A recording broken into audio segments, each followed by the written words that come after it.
Hello, YouTube. I'm Zach. You're watching Zach DTV, the place for interesting news from around the net. In today's episode, we're going to talk about the South Korean election.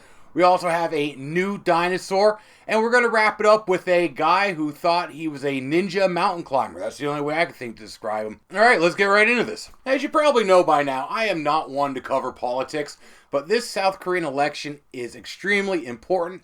But what's more, it's just cool. Yesterday, Moon Jae-in was elected as the new president of South Korea. And of course, you have to have a television station announce this for you. And the SBS, that's a special broadcasting services out of South Korea, did the job. And I'll tell you what, they picked a novel way of doing this. I swear to God, it looks like something out of Dungeons and Dragons or Dragon Age or something. It is crazy. I mean, they've got dragons flying into an arena. They have an epic jousting match. They do whatever the hell this thing is with a coin. There's an epic ambush on a snow-covered mountain. They have a guy that tames a white tiger and the growth of an epic tree with dudes' faces in it. I don't know what that last one symbolizes, but it's just cool. I am going to link the whole video down below. You can check it out. Hey, watch my video first, though. Wait till the end, then go over there. I think it's a safe bet. If more elections were presented this way, there would be a much bigger turnout at the polls, and a lot more kids would be interested in what's going on in politics. What do you think? Should we write our congressmen, write our politicians, and tell them this is how we want it done? I don't know. Maybe we could start a petition. Somebody go to change.org on that one. All right, next story, I want to talk about the rise of Zool.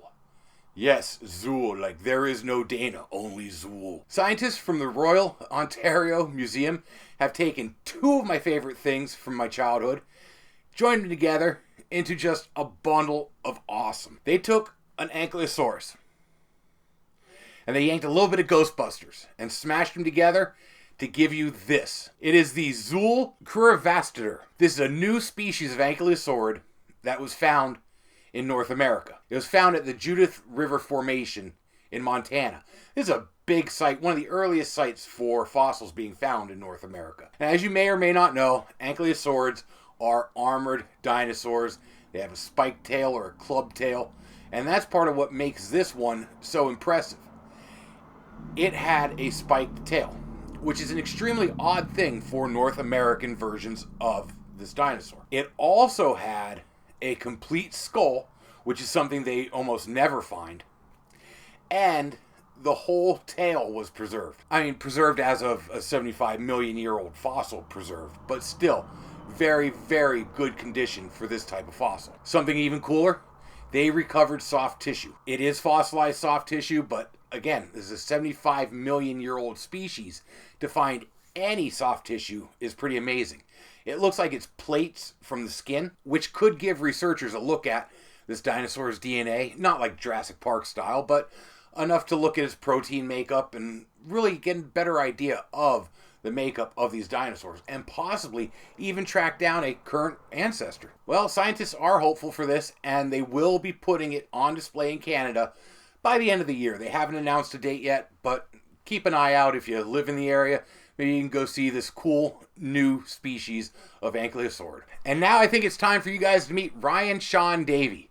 This guy might think he's a ninja, but he can't hide from me.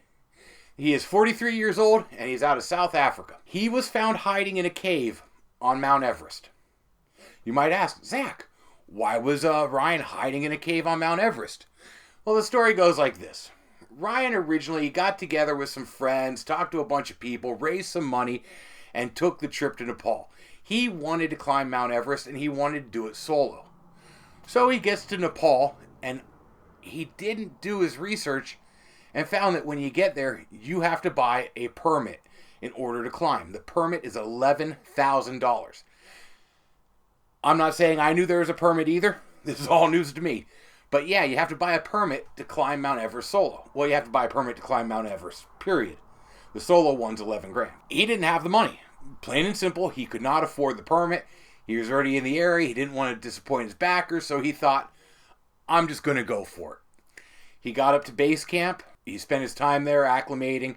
He camped off to the side, they said, so that way he wasn't noticed by people, all the stealth stuff he was doing. He got acclimated, and he started his climb. He claims to have gotten 24,000 feet up. Mount Everest is only like 29,000 and change. So he got most of the way to the top. That's actually past Camp 2. There are reports that he even made it to Camp 2. People claim to have sighted him there. He was picked up above base camp. They didn't give an altitude on it. But he was picked up above base camp, hiding in an ice cave. He says he went up and he hit some weather and decided to come back down. He ended up having to shelter in this ice cave halfway between Camp 2 and Camp 1.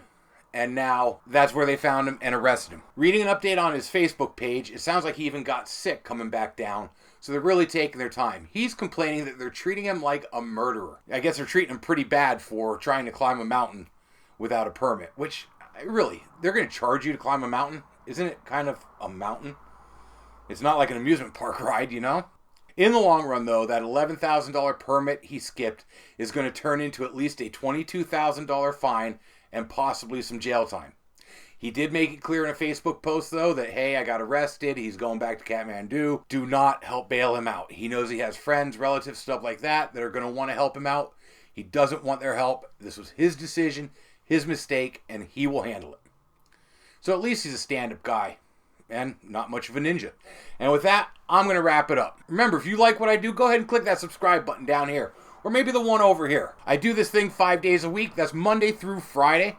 It is Wednesday, so I'll be back tomorrow. I'll see you guys then. Be safe.